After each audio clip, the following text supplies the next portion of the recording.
အားလုံးပဲမင်္ဂလာပါရှင်ဒီဇင်ဘာရဲ့ခရစ်စမတ်ရာသီလေးမှာ origami လေးတွေကခောက်ပြတာနှစ်ပတ်ရှိပြီပေါ့နော်အရင်ဘက်ကကျတော့ Santa Claus လေးရဲ့ဒုတိယဘက်မှာကျတော့ snowman လေးရခောက်ခဲ့ရဲဆိုတော့ဒီတစ်ပတ်ကတော့ Christmas tree လေးခောက်ပါမယ် Christmas tree လေးခောက်ဖို့အတွက်ဆိုရင်အစိမ်းအောင်စာရွက်တရွက်ရဲ့ကော်ဘူးလေးရဲ့ကကြီးရေပေါ့နော်ပြီးတော့အဝိုင်းလေးပေါ့နော်အဝိုင်းဆွဲဖို့အတွက်ဆက်ဝိုင်းလေးလိုမယ်ပေါ့နော်ဒါမှမဟုတ်လည်းလိုမျိုးဘူးလေးနဲ့ဝိုင်းလို့ရတယ်ပေါ့နော်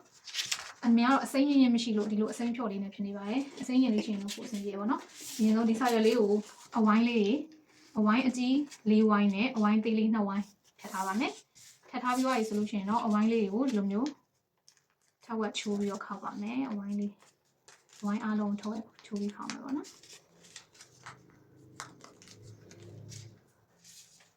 လိုလေးထပ်ဝက်ချိုးပြီးခောက်ပါမယ်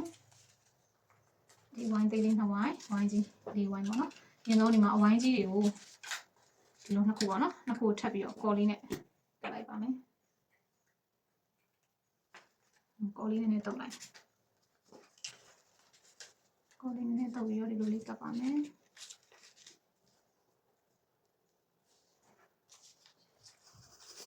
ပြီးတော့ရင်ဒီမှာဒီဝိုင်းကြီး2ဝိုင်းကိုပေါ့နော်ဒီလိုပုံလေးကော်ကတ်မှာပါဒီတော့ဒီမှာကော်လေးတုပ်ပါမယ်ကော်လေးတုပ်ပြီးတော့ဒီလိုလေးဝိုင်းလေးကပ်ပါမယ်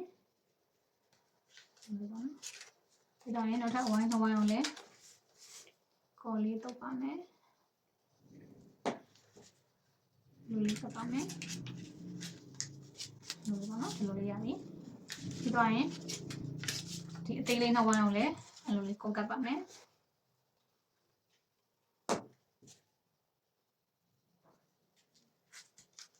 အဲ့ဒီလိုလေးပေါ့နော် tree ပုံစံလေး3ခုရပါပြီပြီးရင်ဒီ3ခုကိုဒီတိုင်းလေးကော်တုပ်ပြီးတော့ကတ်လိုက်ပါမယ်အသေးဆုံးလေးကိုအရင်ဆုံးအသေးဆုံးထိပ်လေးမှာကော်တုပ်မယ်ပြီးရင်ဒီအကြီးတစ်ခုကိုထည့်မယ်ပြီးရင်နောက်ထပ်ညာလေးပေါ့နော်ဒါလေးနည်းနည်းဟာပြီးတော့အကြီးတစ်ခုထည့်ပါမယ်ဒီလေးရပါပြီtree ပုံစံလေးရပါပြီ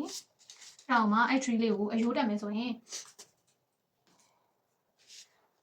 ရေခဲချောင်းတုပ်ပေါ့နော်ဒီလိုရေခဲချောင်းတုပ်လေးသုံးကျင်လည်းရတယ်ဒါမှမဟုတ်ဒီမှာတော့ရေခဲချောင်းတုပ်လေးမရှိလို့ဒီလိုကတ်ထူလေးပေါ့နော်ကတ်ထူလေးနဲ့အယိုးတက်ပါမယ်